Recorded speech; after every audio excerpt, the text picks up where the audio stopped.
My ex-girlfriend called asking for help. She wanted a ride home, but whatever I let in my car was not human anymore. Welcome back to Creepy Crochet and Creepy Pasta. Let's get into today's scary story. Something strange happened that night when I was driving home.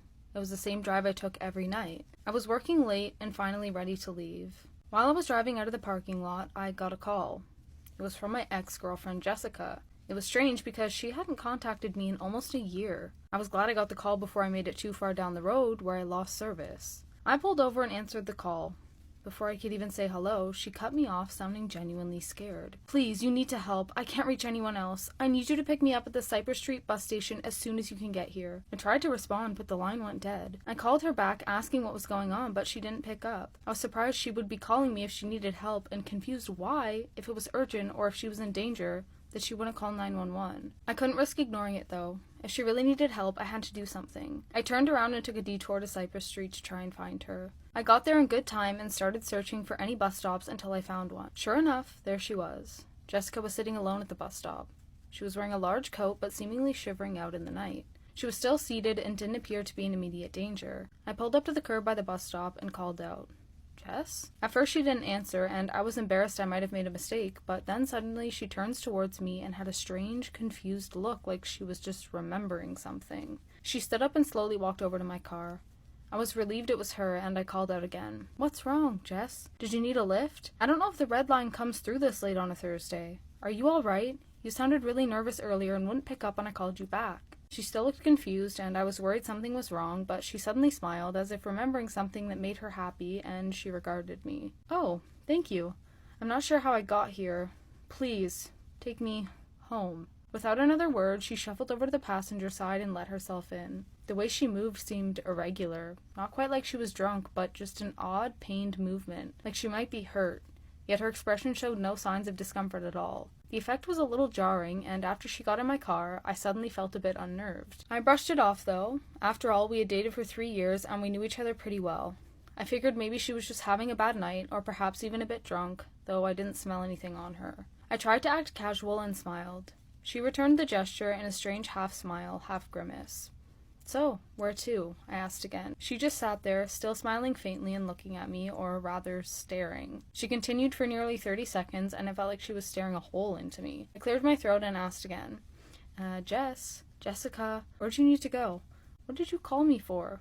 "Oh, I called you." She paused, looking confused, then continued. "Home. Take me home with you.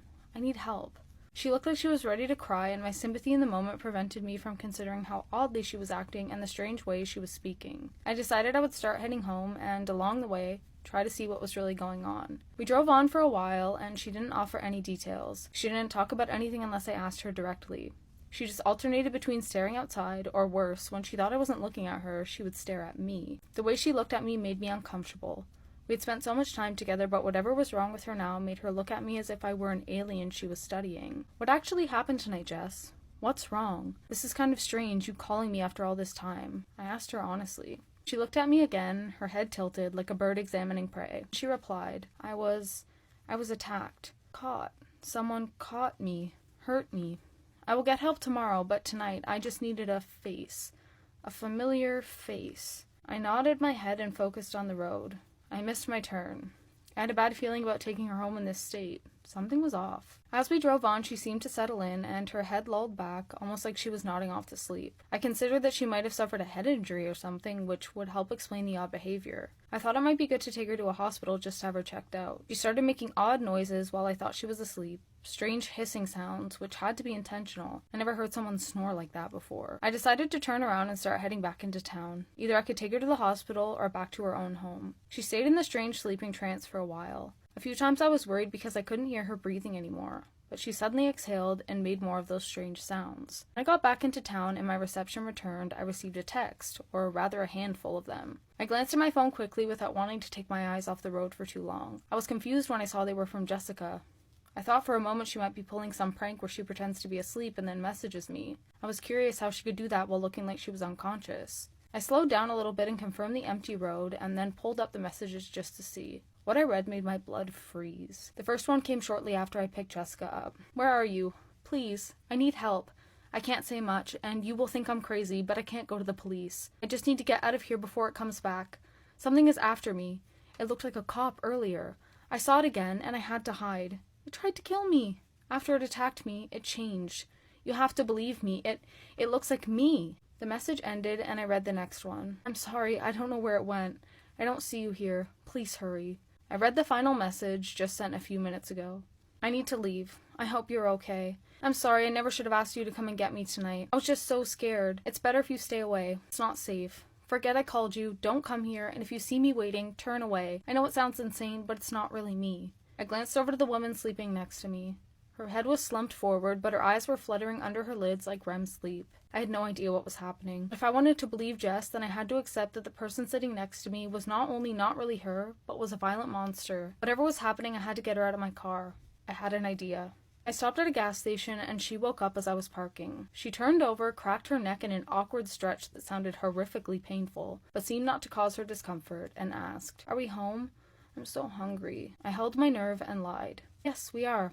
I can get you something inside. Come on, let's go in and I can get you a bite to eat." She scrutinized me, and for a second I thought she could see through the ruse, but her head cocked and she gave an unsettling smile. She slowly opened the car door and stepped out. She waited for me to get out, but I lunged across the seat and pulled the door closed and locked it. The fake smile faded, and my fear that this was just some trick had fully dissolved. What I saw next was something I can never unsee. As she raged outside, her face twisted into a nightmarish jumble of different human features, and an unholy noise emerged that sounded like 100 people screaming at once. She pulled so hard on the door that the handle broke off and part of it buckled. I was not sure that she wouldn't be able to rip the entire door off if she tried hard enough. I put the car in reverse and slammed on the gas, peeling out of there. I managed to turn around and drive away. I looked in my rearview mirror, and to my horror, the thing that had once looked like Jessica was right behind me, sprinting at nearly the speed of the car. The thing chased me for several blocks, moving so fast I was afraid she might actually catch up. I finally lost her, and I struggled to calm myself so I wouldn't crash. I was terrified, but I had so many questions. I called Jessica again, but she didn't answer. I was afraid something had happened to her. I even drove back to the bus stop, but as she had said in her message, she was gone. I didn't know what to do, so I finally drove home after going in a few circles around town and checking behind me at several intervals to make sure I wasn't followed. I kept trying to reach out to Jessica, but after several days her voicemail was full, and after a week I found out she had gone missing. I had a horrible feeling that whatever that thing was had caught up to her. I was devastated that she was gone, but also terrified that whatever it was knew who I was now too. I ended up moving away. I couldn't bear the idea of living near where such a thing existed. I couldn't find any information on what it was or how Jessica had found it, but all I knew was it was real, and it was still out there. After enough time had passed, I felt a bit safer. I thought that since I had put enough distance between us, things would be all right. That all changed after the call I received last night. I got a message from a familiar number. It was my old coworker, Jeff. I asked him why he was calling, and he started laughing. "What do you mean? You said you'd come over for the party. I saw you last night. You seemed a little drunk, but I figured you'd remember agreeing to come over and say hi to everyone again. It's been so long. I just wanted to remind you to BYOB. See you there." He said goodbye, and I held the phone next to my ear in shock. The call had ended, and I was speechless. I sit here now, terrified of what is happening back home. There's only one way they could have seen me there. That thing was back. It's there. It's hunting. I have to call and tell everyone. They have to believe me. They have to know that if they see me, it's not really me, and it's not safe. I got possessed after a ghost hunt. If you like true Appalachian scary stories, then this is the account for you. I live in Eastern Kentucky, and I have a bunch of true scary stories that have happened to me personally that I would like to share with you. But here's the thing. This is a new account, so if you don't care, could you give me a follow? Also, this is a series, and this is part 27. Some of you know, some of you don't know, but I go ghost hunting, and I usually do it on my lives. My last encounter when I went ghost hunting was really crazy, and I have a bunch of footage of it, so I'm going to be putting it in here. I caught the entity that possessed me on camera. Now, I know what you're thinking. There's no way that you were actually possessed.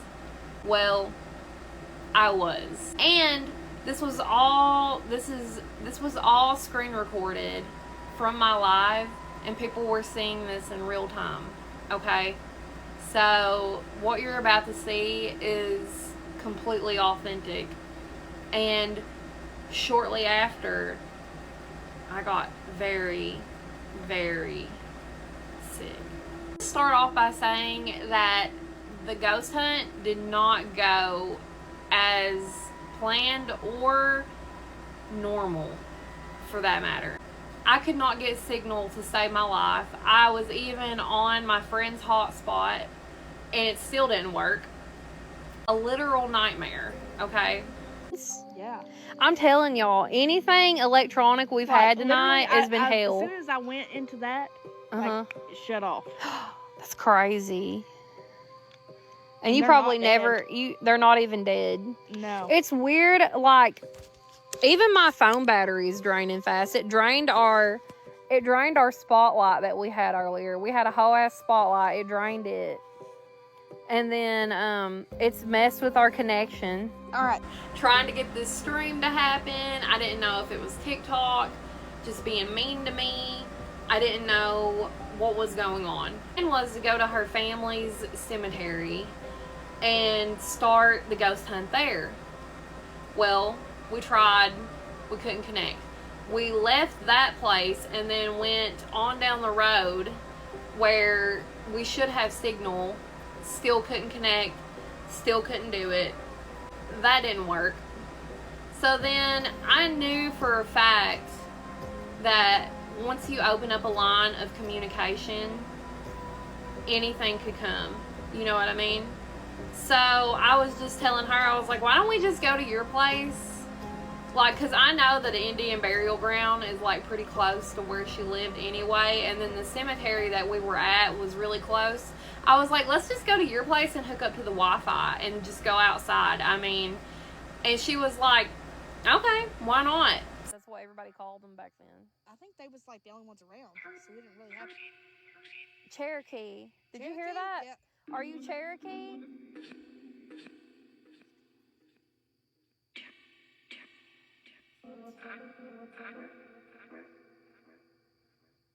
It's like a different language. I just felt like the whole energy here changed, though. It did. I feel weird. I feel different. I got like chills coming up my body. Are you doing that on purpose? Are you giving me chill bumps? You want me to pray? I don't think you want me to do that. I think you do. So we get down there to her place, and we even have issues with the Wi-Fi hooking up. Like, we're right there. We're pretty much like, we're super close to the router outside. Like, she never has issues in that area either. So, just remember, we're like in the boonies as well.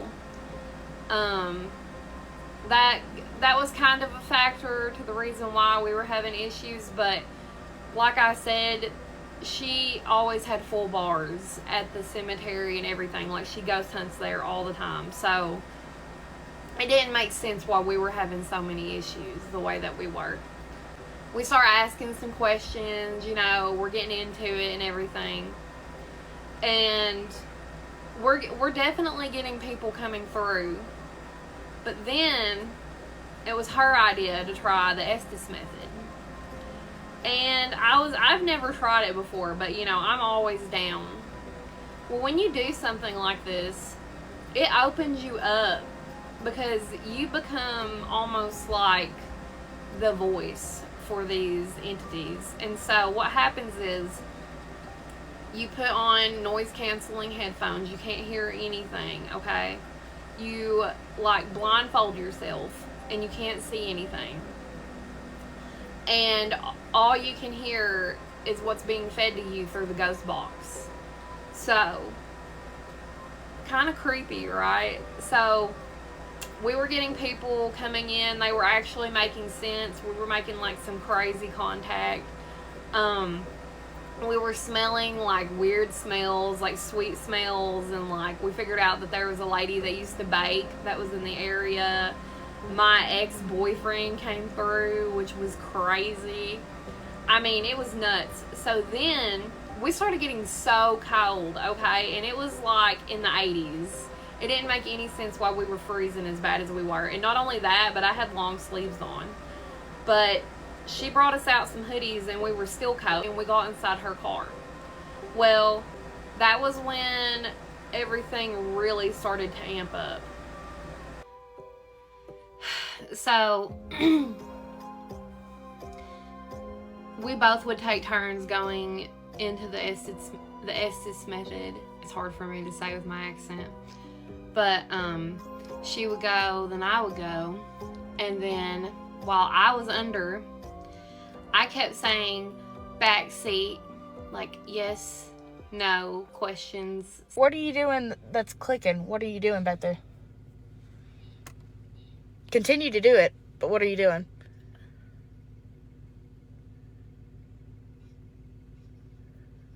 Clicking. Well, obviously you're clicking, but what are you clicking? Seat. The seat's clicking? Top seat. Top seat. I don't know what that means. I'm not sure what it's trying to say. Behind. Maybe they have a fidget that clicks.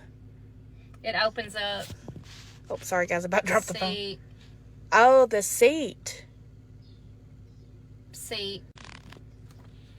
Okay. With hold. So, guys, I'm going to turn this light on and I'm going to show you the back.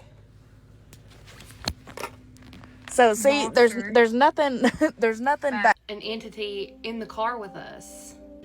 And when we got done with the video, we figured out what it was. And it didn't really make sense and like seat and stuff like that. And so I asked her, I was like, do you think it was like the seatbelt, like, or the door? And she's like, no. And then so I was going back and listening to the recording, and I figured out what it was.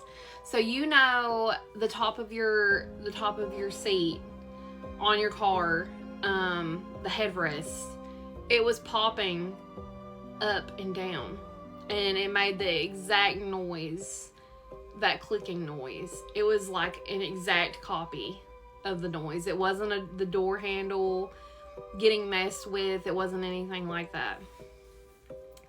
So that was kind of crazy. But before that, so whenever she went under, okay, also I should say, like, she was saying like vulgar stuff, right? Like a lot of just like bad stuff. And it sounded evil, you know, and kind of malicious. And like, while she was saying that, the chat kept saying like, oh my gosh, it's by the tree. I can see it. I can see it. And so this time I'm the one asking questions and she's under. And I like zoom in because I thought I seen something. They were telling me where to look. And I could see it, guys. And I have a video of it. Do y'all see that by the tree at the bottom? Yep. Look at that. Do y'all see that? To walk. Yeah. Spirit. There's something by the tree down at the very bottom on the right side that is peeking. Door. It like lets some of itself show and then it tucks itself back in. Her. Shove it. There you go. Okay, I think it's starting to come back out. I'm just going to say this. These spirit that's coming through right now are so fucking clear. It's ridiculous. It's just like having a conversation with another person. It's so clear. That's how it was getting for me. Buzz 'em. Yo, there's That something. pot. Okay, so the very next day I went home and was so sick. It was crazy. I had like the worst luck ever. I kept having bad things happening to me. I kept having like no energy, just feeling awful. And nobody else around me got sick. Nobody else got this virus that I thought I had. And then like I felt so uneasy in my home, and I kept feeling like something was watching me. And something that we forgot to do at the end was tell what was ever around us to leave us alone. And by the time we did do it, there was something that felt too late. Like a week later, after having like so much bad luck and everything. If you don't know, I am a Christian. I believe in God, Jesus, all of that. And I'm also pretty spiritual on top of that. But I'm just sitting there and I'm like, I just feel it. I just know. I'm like looking down the hallway and I know something is staring at me, something's looking at me, something is fucking with me. So I'm like, I rebuke you in the name of Jesus. You leave this home. If you're attached to anybody else in my family, you leave us alone. Like, I command you to leave. It's very serious, and like, I walked up to the door where I felt the presence, and the door shut. The door just slammed in my face, basically. And I opened the door up, and I continued to say, I rebuke you in the name of Jesus, and leave me. And y'all, I'm not joking, I felt the biggest weight lift off of me, and I felt peace again. There was definitely something attached to me, something malicious, something evil. Let my story help you guys realize that ghost hunting is fun, but it's, at the end of the day, you're messing with spirits, and there are things that can hurt you, that you don't know about, that are always around you. Whenever you open that door, sometimes it's hard to close. So going forward, I'm still going to be ghost hunting, but just a little safer, a little bit more protected. If you have a true Appalachian scary story and you would like to share it with me, email me at chocolatemiLkghoul@gmail.com. Also, my email is in my bio if you just can't remember it or whatever. Write me. I'm only accepting Appalachian scary stories. If you have something that has video evidence and it's just really good and you're not in Appalachia, I might make a video about it. So that's the only exception, though. I'm trying to stay Appalachian based as much as possible. Stay spooky. Tell me what is one of the craziest paranormal experiences that you've had. So I'll go first. So one day I was out and about with one of my friends. She actually remembers this as well, this story. She was with me the whole time. And we went to Walgreens because I wanted to print out some photos of just my grandmother had just passed away. My grandfather was also just passed away. So I want to get some photos of them. So I went in and I picked up the photos from Walgreens that just got printed. And I come back into the car and I'm going through the photos, right? So I'm going through the photos, just like looking at them, reminiscing, because it's some of the photos of like my grandparents and, you know, us as kids. And I also got some of like when I was younger with my brother and my parents and stuff like that, right? So I'm going through these photos and I come across one of them.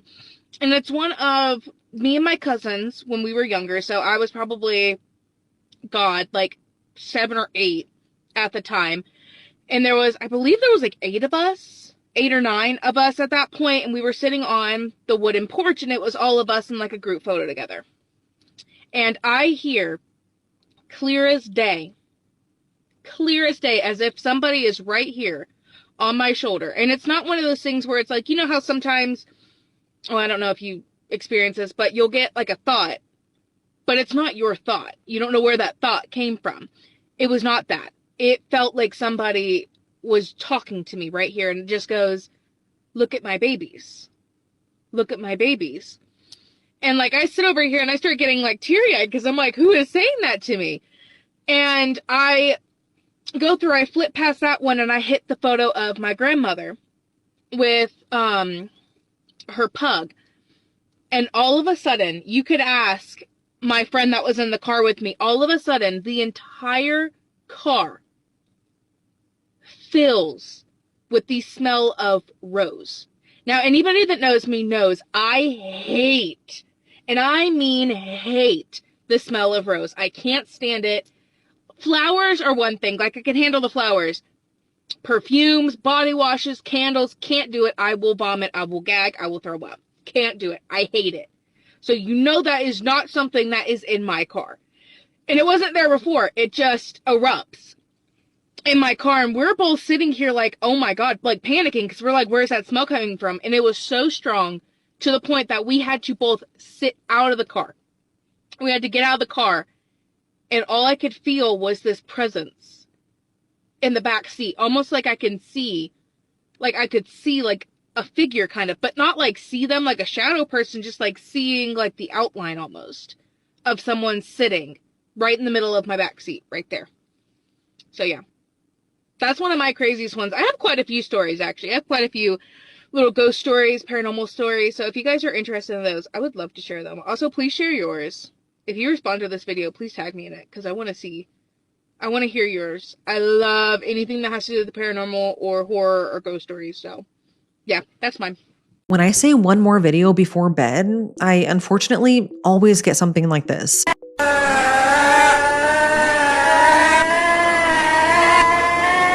And for some reason, I saw that last night, and my mind went straight to this movie. The Exorcism of Emily Rose is one of those movies that you watch just one time because you will be forever scarred, or at least I was. And it doesn't help that this movie was based on the true possession and multiple exorcisms of Annalise Michel. I don't think I'll ever recover after listening to the audio tapes of her exorcisms, specifically the unnatural laughter that came out of her. On July 1st, 1976, 23-year-old Annalise Michel would die after undergoing 67 exorcisms over the span of just 10 months for demonic possession. What she experienced leading up to her death is horrifying. So Annalise lived in West Germany with her 3 siblings and parents. They grew up super religious as Roman Catholics, and they went to mass twice a week. When she was 16 years old, she suddenly blacked out at school and walked around in a trance-like state. Her parents didn't quite understand why, but a year later, she blacked out once again. She was in bed this time and woke up in a trance-like state, having wet the bed. Her parents then took her to the doctor, where she was diagnosed with psychosis caused by temporal lobe epilepsy. She had been having multiple seizures. She was then put on a string of medication to try and treat both, yet nothing worked. And she was eventually also diagnosed with depression. By 20 years old, Annalise's mental health got even worse. And it was at this point that she refused to be around anyone or anything religious. In 1970, she had a devastating 3rd seizure. And after this, she started seeing the devil everywhere she went. And she would hear voices telling her that she was damned and that she was going to rot in hell. After 5 years of no improvement on the medications, Annalise and her parents began to think that she was possessed by a demon. So they appealed to the Catholic Church for an exorcism, but it was initially rejected. They felt that there was no hope in traditional doctors, and they thought that no medication would help Annalise. So eventually, they stopped going to the doctor altogether. But in that time frame, Annalise's behavior grew more and more terrifying. She became incredibly aggressive and would hurt herself. She often drank her own urine and would eat insects and crawl under tables. It got so bad that she even barked like a dog for 2 days, and she would compulsively do up to 400 squats a day, and even bit the head off of a dead bird. She would then resort to growling and was eventually taken to a commune. During her time there, she couldn't even be in the same room as a crucifix, and she would refuse to drink holy water. When she would walk up to the shrine, she physically could not enter. She said that the soil burned like fire and she couldn't take it any longer. Annalise said that when she looked around at the other people praying, it looked like they were gnashing their teeth at her. It was there that she was determined to be suffering from demonic possession. In 1975, the family finally got approval from a local bishop to begin performing exorcisms, but this was ordered to be in total secrecy. The exorcisms would be performed by 2 priests, and they started in late September of 1975. Over the next 10 months, Annalise would be subjected to 1 or 2 exorcisms a week, and those would last up to 4 hours long. In total, she underwent 67 exorcisms, and the audio tapes from those exorcisms are literally terrifying. I'm about to play a clip for you right now, so this is your trigger warning. What you're about to hear is incredibly disturbing.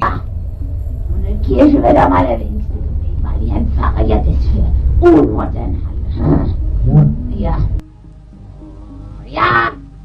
Meine eine starke Waffe ist. Ja. Gegen Satan Ja, Und alle Dämonen. ja, gegen uns. Ich muss es dir sagen. Oh. Der Rosenkranz, eine gewaltige Macht, die den Ja.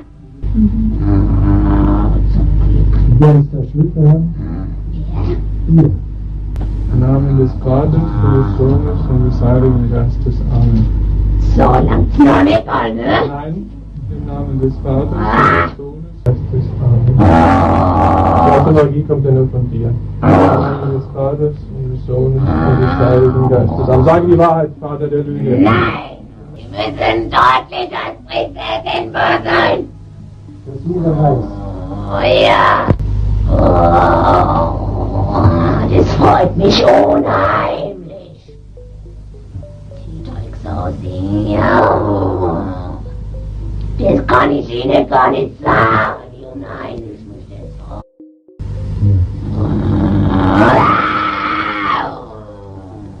Gib der Seele die bis zum nächsten Tag in Hocke. Ja! During these exorcisms, Annalise said that she was possessed by 6 demons, and she said one thing that will forever haunt me. She said, quote, "People are as stupid as pigs. They think it's all over after death. It goes on."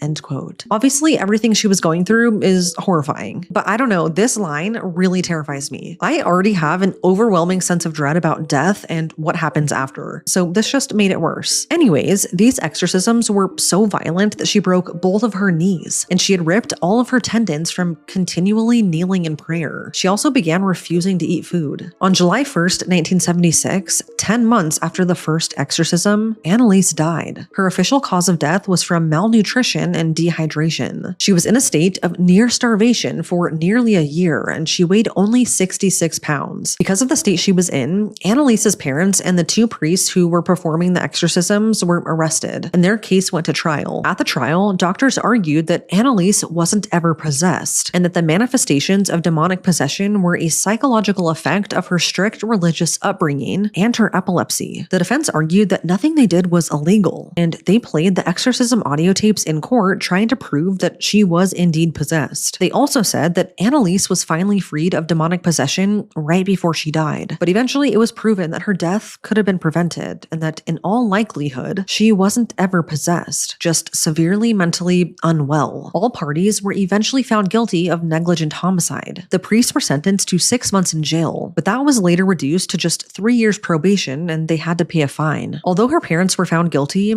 under German law, they weren't ever charged because they had already, quote, suffered enough. Not long after the trial, Annalise's parents had her body exhumed because she was buried too fast and in a cheap coffin. So they had her reburied in a new oak coffin that was lined with tin. Several years after the exorcism of Annalise Michel, the Catholic Church retracted the claim that she was ever possessed. I first learned about this case after watching this movie, The Exorcism of Emily Rose, which is loosely based on Annalise. And this movie, to this day, still scares me like no other. I don't know if it's the sounds or the way her body twists. I don't know, but it's just terrifying. Like I said, it's one of those movies that you only really need to watch once in your lifetime. But literally, of course, right as I was about to go to sleep, I saw this video and it instantly brought me back to that case / this movie. And I can tell you, I did not sleep very well after this. Be careful what you ask for, because sometimes revenge can cost you your peace. I'm about to tell y'all about this man who came to my great aunt looking for revenge that time. And hey, Toxins, so welcome back to my page where I don't spill tea, I brew coffee. And not everything that I serve is gonna be safe. So growing up, people used to come to my great aunt for all kinds of reasons. Some wanted protection, some wanted prayers, and some wanted help getting their lives back together. But every now and then, someone would show up wanting something much darker. And my aunt, she was going to give it to you. She was going to give you exactly what you asked for. Now, one evening, just before the sun disappeared, this man pulled into her yard. And I remember this because he sat in that truck for almost 20 minutes before he even got out. He looked nervous, but not nervous enough to leave. And when he finally walked inside, he laid a thick envelope on the kitchen table. It was cash. He looked at my great aunt and he said, "I don't want him dead. I just want him to lose everything the way that he made me lose everything." She didn't touch the money at first. She didn't even look at it. She just stared at this man. And after what felt like forever, she finally asked him, if I do this and it works, what happens after that? The man frowned up, y'all. Like, what do you mean? She said, will your marriage come back? No. Will your business come back? No. Will your peace come back? He didn't answer. Instead, he pushed that money closer to her, y'all. She sighed. I looked at her crazy and looked at him. She stood up. She walked into another room. And when she came back carrying that old wooden box, she slowly opened it. Inside was candles, small jars. It was bundles of dry herbs and a few things that I couldn't identify or I just won't on here. She lit one candle. She closed her eyes and then she looked directly at that man. And she said, once I start this, don't ever come back asking me to stop it. He nodded his head, y'all. Okay. Without hesitation. She began speaking words that I couldn't even understand. The room became so quiet that you could hear the candle burning. And even as a young teenager, I remember feeling like the air had gotten heavier in that room. And when she finished, she wrapped a small bundle in a black cloth. She handed it to that man and she said, do exactly what I told you. Nothing more, nothing less. He thanked her, y'all. He picked up that bundle and he got in his car and he drove away. A few weeks later, though, I remember this. People started talking. The man that he hated had lost contracts at work. His girlfriend left him. His truck broke down. His health started failing. The man who came to my great aunt was smiling again at first. But then things started changing for him too. He stopped sleeping. Every noise outside made him jump. He kept thinking somebody was watching him. He quit answering his phone. He barely left the house. He became suspicious of everybody. Do you understand what I'm saying? Including the people who had never done anything to him. Months later, this man came back. This time, there was no envelope, no confidence, no anger. He walked in looking like he hadn't slept in weeks, y'all. He sat down and he whispered, please make it stop. My great aunt looked at him and asked, did you get what you asked for? And of course he nodded. Tears was filled up in this man's eyes, y'all. She asked him another question. Then why aren't you happy? He broke down crying. He said, I thought watching him suffer would make me feel whole again. But all I think about now is him. My great aunt leaned back against her chair. I remember this like it was yesterday. And she said something that I would never forget. She said, the strongest curse isn't always the ones that worked on another person.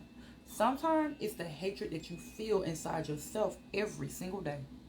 Revenge has a way, y'all, of making you guard the prison that you built for somebody else. That man sat there in silence. She pushed that empty envelope back towards him and said, go home. Stop feeding what should have been buried a long time ago. I ain't never seen that man again. But I never forgot what my great aunt taught him. Whether you believe in spiritual work or not, y'all, revenge has a price. You can do what you want to do. I'm just saying. I do what I want to do.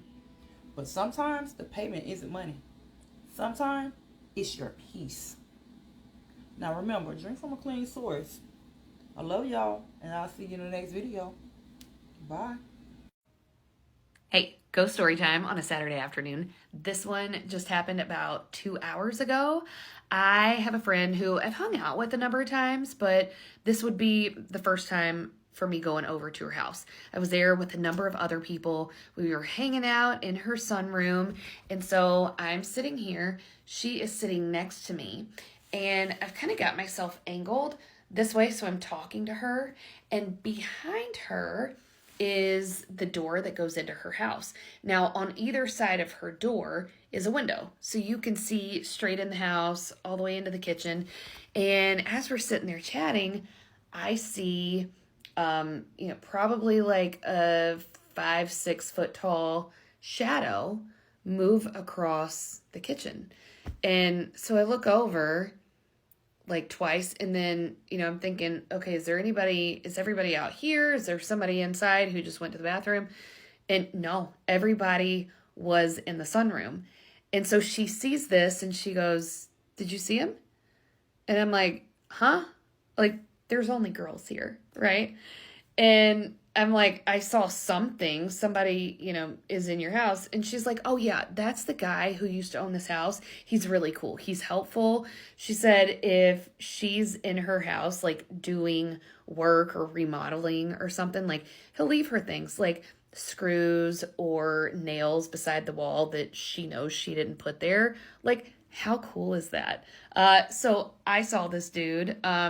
It was just a one and done. He passed through, went to the bathroom, and that's the last I saw of him for the whole time I was there. But how cool is that she's got a helpful ghost in her house?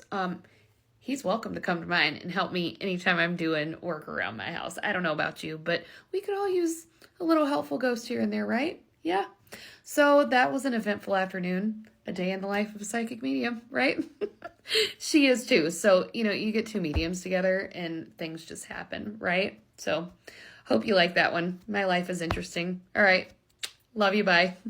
I am going to piss a lot of people off, especially in the paranormal industry, which I have been immersed in for over 15 years. Make sure you follow and save this video, because half of you are going to want to argue in the comments and the other half of you are going to need the follow-up video. Most of the evidence in this industry is absolute codswallop rubbish. That orb floating across your bedroom camera is just dust hitting an infrared light. Most of the time, that voice on your spirit box is just a radio bleed from somewhere in Kent. And that EMF reader that everyone likes to wave around like some kind of magic wand, it lights up for things like phones just as much as it lights up for spirits in the space. And I say this as a believer, because I've had experiences that I cannot explain. Which is why the fake stuff makes me so fucking angry. Every dodgy orb video, every investigator that points their camera at a supposedly haunted doll just for views, actually buries the real evidence under a mountain of noise. And that kind of shit is what the skeptics love. Because here's what 15 years deep diving into this industry has taught me. The real pieces of evidence, the real moments, are rare. And they're very subtle. And they almost never happen when the camera's rolling. It's that cold spot in a room with no draft. The name that has been spoken in the ether that no one possibly could ever have known. So if you want the flashy gadgets and the screams that happen every 30 seconds, there are plenty of accounts for that. I want you to drop your best unexplainable experience in the comments. And I might cover it in the next video. Imagine standing in your grave believing you've answered every question correctly. Then suddenly you're shown a prayer you've missed over 15 years ago. One scholar narrated the account of a woman who said that after she died, two angels came to question her. They asked, "Who is your Lord?" She replied, "My Lord is Allah." Then they asked, "What is your religion?" She answered, "My religion is Islam." Everything seemed completely fine until one of the angels asked her something she never expected. The angel said, "Do you remember the Zuhr prayer you missed?" She froze. At first she said, "I don't remember." Then she said it was as if the exact moment from her life was placed right in front of her. She could see herself standing outside her house talking to another woman while the call to prayer had already passed. One conversation turned into another. Time slipped away. She said that happened more than 15 years earlier, yet every single detail was still there.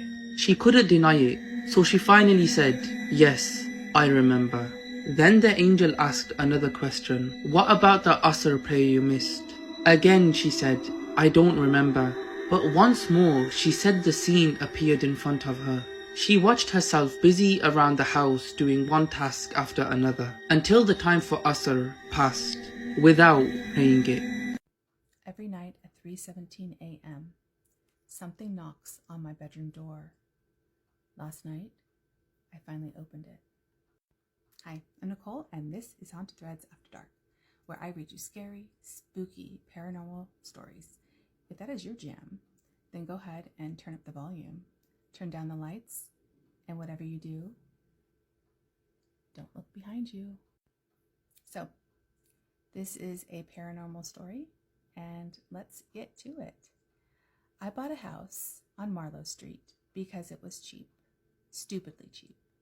The realtor practically shoved the keys into my hands, and when I asked why the last owners left, she smiled with only her mouth and said, "People move for all kinds of reasons." I should have asked more questions. The first week was quiet. Old houses make noise. I knew that.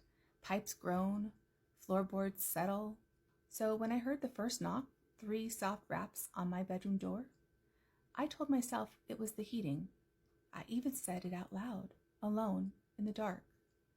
It's just the house. The knocking stopped, like it heard me. The second night, the knocks came again. 3 raps, soft, polite almost. I checked my phone, 3:17 a.m. I lay perfectly still, my heart hammering, and after a minute I heard something else, breathing, slow and patient, from the other side of the door. Not the ragged breath of an intruder, something calm, something that had done this many, many times before. By morning, I'd convinced myself I dreamed it. That's what we do, isn't it? We explain things away because the alternative is unbearable. But the third night, I stayed awake on purpose. I sat up in bed with every lamp burning, staring at the door. At 3:16, the hallway light, which I had left on, went out. I heard the click, like a finger pressed the switch. Then at 3:17 exactly, knock, knock, knock. "Who's there?" My voice came out, smaller than I wanted. The breathing stopped. The whole house went silent. And I mean silent. No refrigerator hum, no wind, like the house was holding its breath along with whatever stood in my hallway. And then a voice answered. It was my voice, my exact voice, coming from the other side of the door. And it said, "Who's there?" I didn't sleep.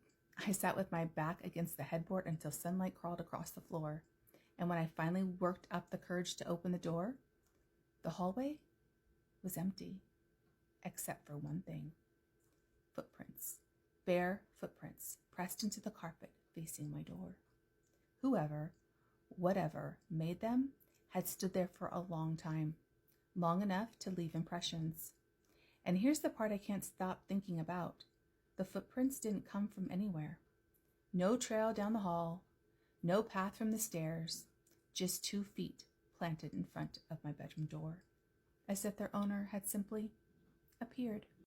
I called the previous owners. It took some digging, but I found the wife's number. When I told her where I was calling from, she was quiet for so long, I thought the call dropped. Then she whispered, "Hasn't learned your voice yet?" The line went dead. She never picked up again.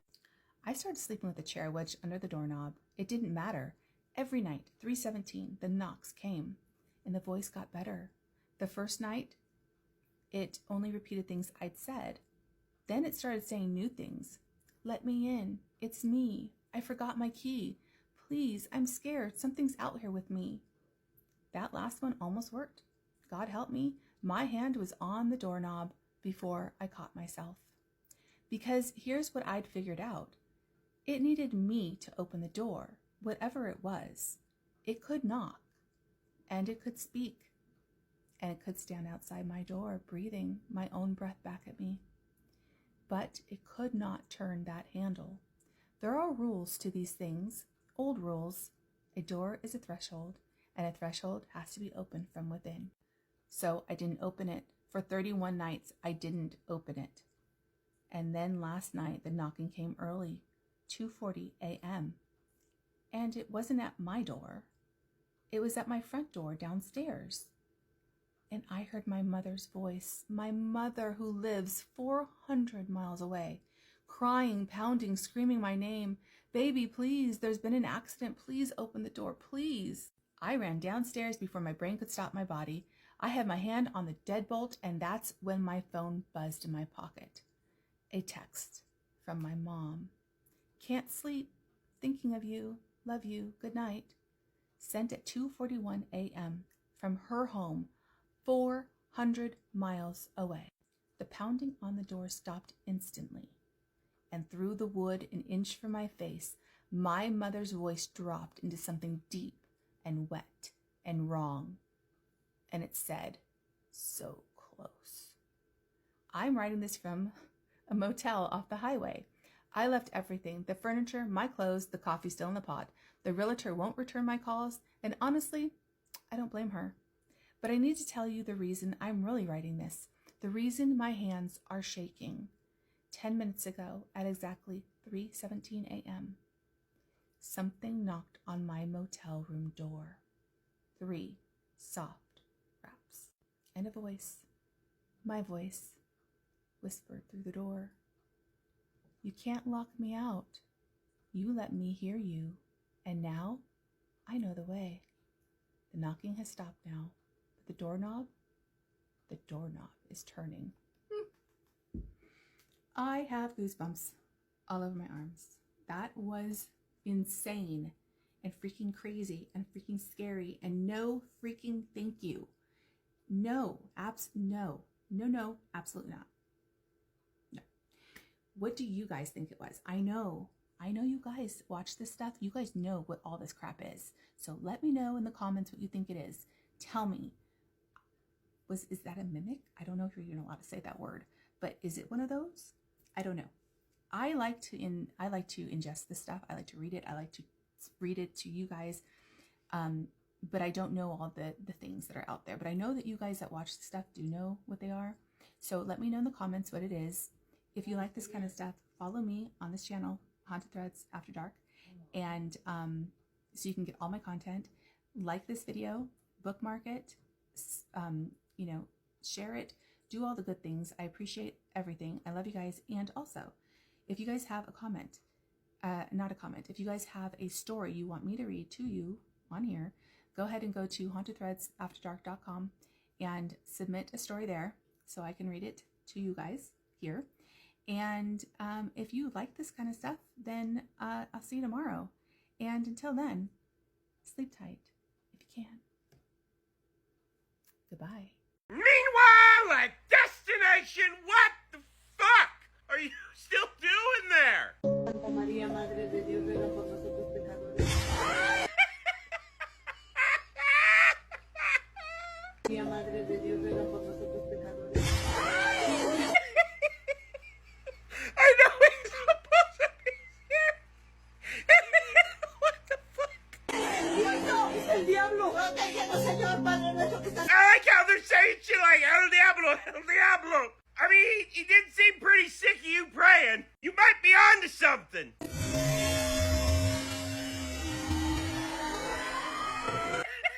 was the devil. It was an over.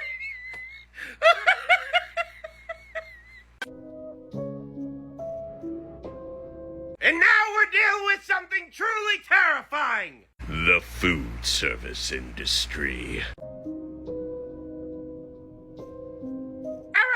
As a dedicated employee, I worked at a KFC for like a day. You could not have paid me enough to get on the floor like that.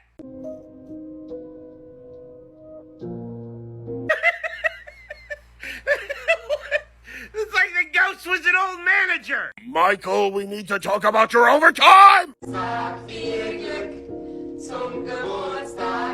not gonna lie, the whitest kid you know seems a lot different than I remember it. You will sing the happy birthday, and you will make us all proud. Alles Liebe zum Geburtstag, Mama. Yeah, I'm not gonna lie, we've all been having a good laugh, but That was creepy looking. In my mind, this is what was going through the ghost's head. Man, y'all some really white people. Goddamn. In 1840, a 24-year-old Parisian woman stood in a French courtroom accused of murdering her husband. Standard enough in the annals of Victorian true crime, but this was no run-of-the-mill murder trial. The case would divide the country so bitterly that historians have compared it to the Dreyfus Affair. It would produce the first conviction in history to hinge on modern forensic toxicology. And to this day, over 180 years later, French historians still can't fully agree on whether the verdict was correct. Welcome back to Victorian True Crime. Marie Fortuné Capelle was born in Paris in 1816, the daughter of an artillery officer in Napoleon's army. Though not especially affluent, her family boasted an impressive lineage. Through an illegitimate line, Marie was rumored to be a descendant of Louis-Philippe II, Duke of Orleans, a cousin of the ill-fated Louis XVI. Her upbringing was cultivated. She attended the finest convent schools. She played the piano. She wrote poetry. She read widely and moved fluently through the drawing rooms of upper-middle-class Paris. She was also, by the age of 23, catastrophically stuck. Her father had died when she was 12, and her mother had followed him to the grave shortly after. Marie had then been raised by her maternal aunt, the wife of a Bank of France official, who provided her a comfortable life but also constantly reminded her of her dependent position.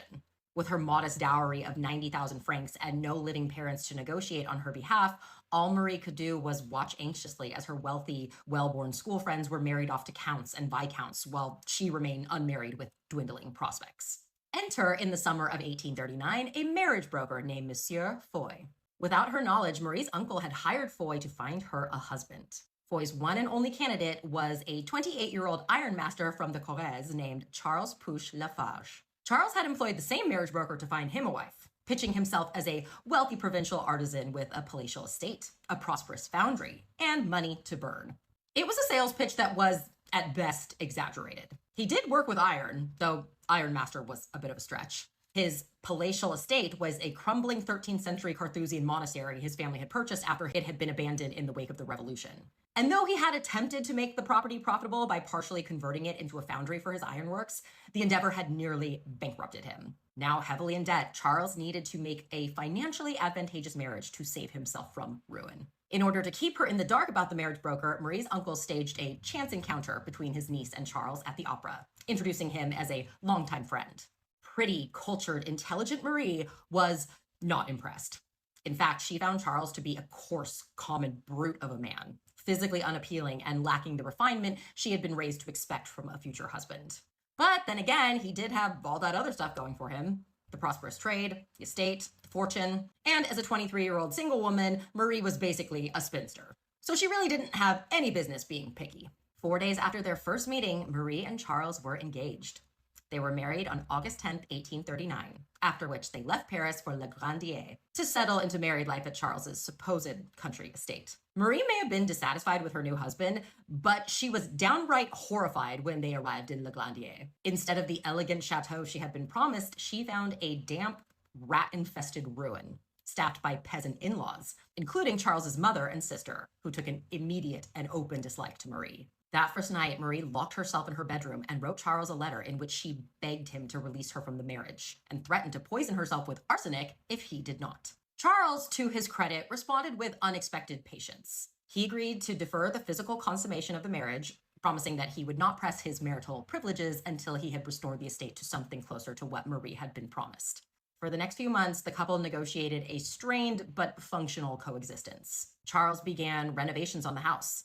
He attempted to conciliate his wife with gifts, buying her a piano and a horse to ride. Marie, for her part, adopted the pretense of happy domesticity, writing to her friends with exaggerated reports of her happiness. She even began to imagine that she could make something of Le Glandier, that with enough taste and enough investment, the rustic monstrosity could be transformed into something bearable. Then, about 6 months into the marriage, Marie made a will in which she bequeathed her entire inheritance to her husband, with the proviso that he would do the same for her, which Charles did, at least initially.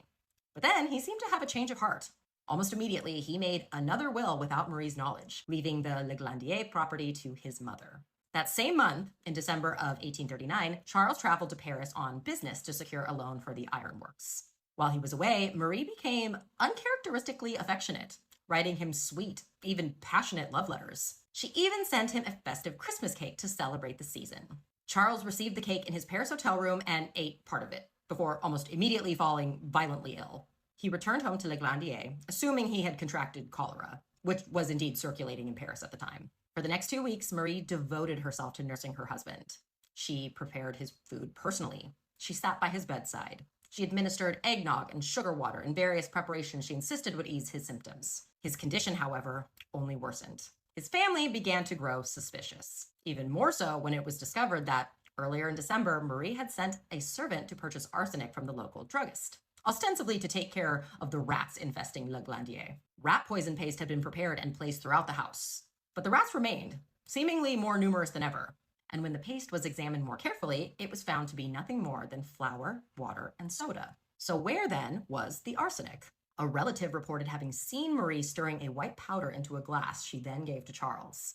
Now convinced that her daughter-in-law was poisoning her son, Charles's mother had the remains of a glass of eggnog analyzed by a local druggist. And surprise, traces of arsenic were found.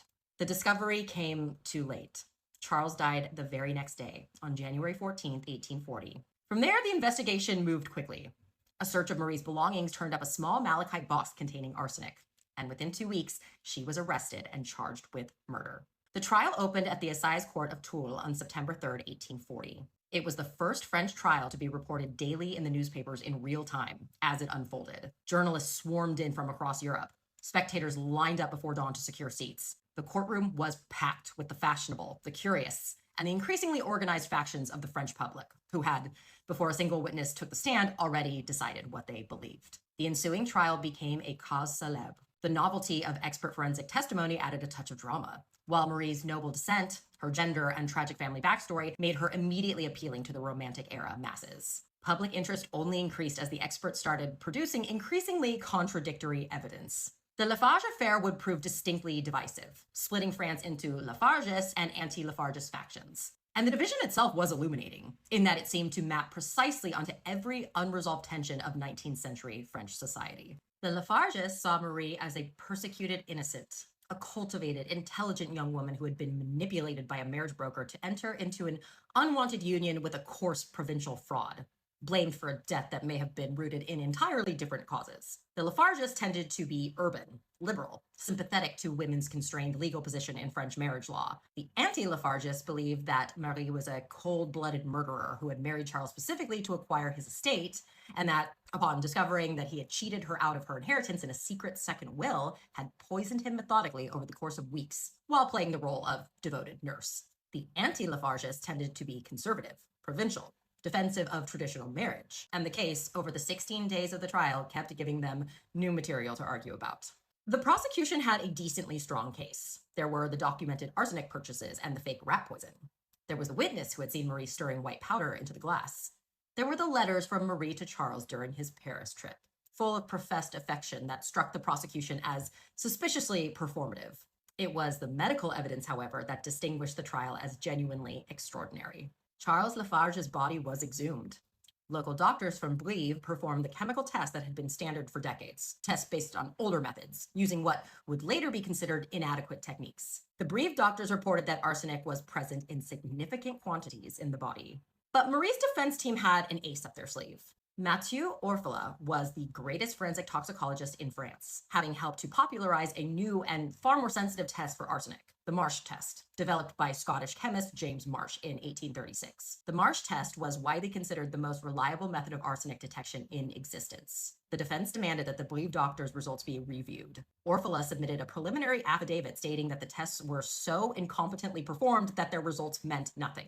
The prosecution, sensing the vulnerability, demanded that Orfila come to Toul personally to perform the Marsh test on the exhumed remains, which he did during the trial and in the presence of multiple witnesses. And he found arsenic in Charles Lafarge's body. The scientific verdict, delivered in real time in front of a packed courtroom, was that arsenic was present in significant quantity, that it had been introduced into the body while Charles was alive, and that the traces could not be explained by contamination from the burial soil. Marie was found guilty on September 19, 1840. She was sentenced to life imprisonment with hard labor. The sentence was later commuted to simple life imprisonment and eventually in 1852 to a full pardon by Napoleon III. By the time she was released, Marie was suffering from tuberculosis. She died within months, protesting her innocence until the very end. So, did she do it? I mean, probably, but the case against her was not necessarily airtight.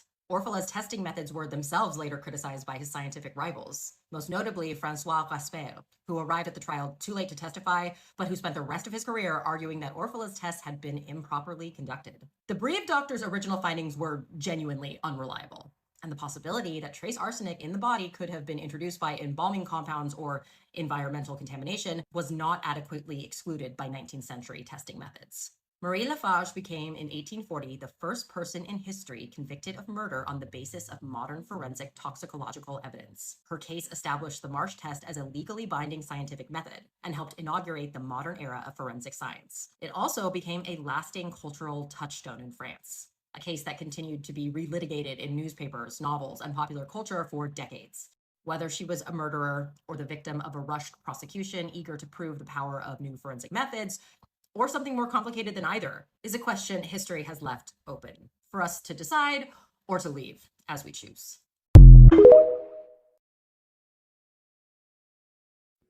She turns toward me holding a lit match up to her face, and with this calm, empty smile, she says, she likes it better when you make the room feel like downstairs. Hi, I'm Nicole, and this is Haunted Threads After Dark, where I read you spooky, scary, haunted stories. So, turn up the volume, turn down the lights, and whatever you do, don't look behind you. A few years ago, my friend Riley and I went to a haunted museum while we were out of town for the weekend. Most of it felt creepy in a fun way. Old funeral photos, cursed objects, glass cases full of things people said were haunted. We were nervous, but still laughing. Then they took us down to the basement. A staff member told us the basement held the museum's most dangerous exhibit. One object had been sealed away after people claimed they heard it whispering to them, smelled smoke after seeing it, and brought home something they could never get rid of. At the end of the room, inside a glass case, was a doll. So listen to me.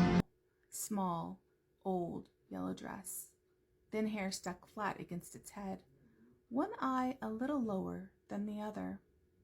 But the worst part was how it looked wet. Not shiny, but wet. Like it had been pulled from black water and set upright behind the glass. The staff member told us not to touch the case and not to speak to it directly. I laughed because it sounded ridiculous. Riley didn't. She stepped closer and stared at it. I told her we should go. She didn't answer at first. Then she said really softly, "It's looking at me." I told her it was a doll. But when I looked back at the case, my stomach dropped. Its head was tilted slightly more than before. Not much, just enough. I grabbed her arm and pulled her away. She came with me, but she kept looking back over her shoulder the whole way out. After that, something about her changed. She stayed with me for a few days because she didn't want to go home alone. At first, I thought she was just shaken up, but then she stopped sleeping. Or at least that's what she told me. She'd sit in the dark for hours, barely ate, kept asking if I smelled smoke. A few times I caught her whispering to herself in the spare room. And when I asked her who she was talking to, she just stared at me like she didn't understand the question. One night I woke up to the sound coming from the spare room. At first I thought it was a lighter. Then I realized it was a match, striking over and over. That little dry scratch, then another, then another. I got up and went to check on her. The room was dark except for brief bursts of orange every time a match lit. Riley was hunched in the corner, back to me, crouched there on the floor, striking match after match. I whispered her name. She stopped. For a second. Everything went quiet. Then she turned toward me, holding a lit match up near her face. The light hit her eyes. She looked exhausted, pale, dark circles under her eyes. But the worst part was her expression. She looked calm.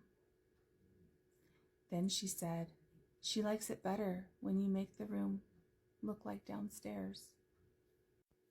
I didn't know what to say to that. I asked what she meant. She just smiled a little and let the match burn all the way down to her fingers without flinching. The next day, the whole house smelled like smoke. After that, things got worse. She kept all the lights off in the spare room. I'd hear her whispering in there late at night, too low to make out words. Twice, I found burned matches lined up on the windowsill. Once I opened the door and found her sitting cross-legged on the floor, staring at the closet like she was listening to someone inside.